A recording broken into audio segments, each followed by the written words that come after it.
ఎగసే పావాలతో పలికే ఈ సమయములో ఇంత మౌనమా మనసా,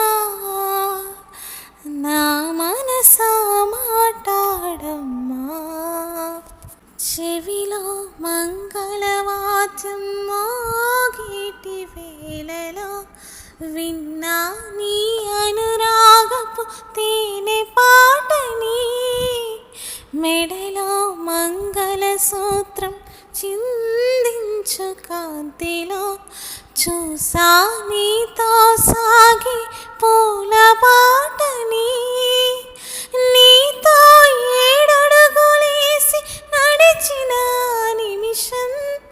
నాతో తెలిపిందొకటి తిరుగులేని సత్యం, నేను అన్న మాటకింక అర్థం నీవంటూ మనసా, నా మనసా